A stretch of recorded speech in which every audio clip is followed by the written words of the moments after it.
I was assigned a strange and mysterious task. They sent me to a place isolated from the rest of the world. Every day, I planted landmines on the edge of the cliff. It was to prevent something from climbing up the canyon. I also checked the fence for damage. The place looked abandoned, but there was a heavy automatic turret every 500 meters. I lived in a watchtower nearly 100 meters high. It stood alone on the edge of a cliff.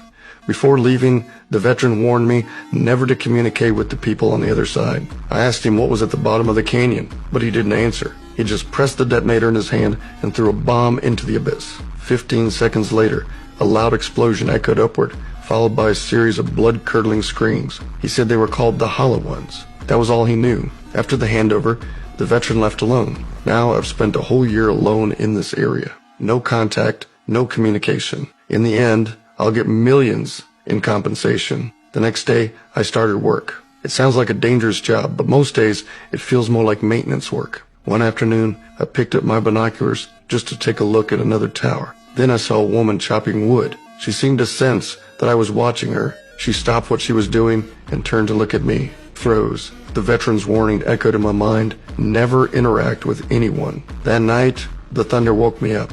I couldn't help but pick up the binoculars again. She was sitting by the window. She noticed that I was watching her and blew out the candle. 3 months passed. I was standing at the entrance of the tower, lost in thought. Suddenly, a gunshot rang out. She fired a shot into the sky. The sound broke the silence. She held up a sign, "What's your name?" The old rule made my heart skip a beat again. I picked up a piece of wood and wrote, "No communication." Then she held up another sign telling me her name was Drasa. It was her birthday that day. I raised my glass and silently toasted her. She smiled back. For the first time, I no longer felt alone. We began to communicate with signs. Two isolated souls slowly drew closer. Then she pointed downward. I followed her gaze. Dark shadows were climbing up the cliff. They were already very close. I saw those creatures with my own eyes for the first time. Without hesitation, I detonated the landmines. Some were blown back down the cliff, but more continued to surge upward. Drasa activated her turret. We fought side by side.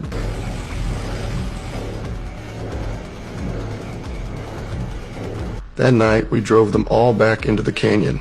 2 watchtowers. A shared battle.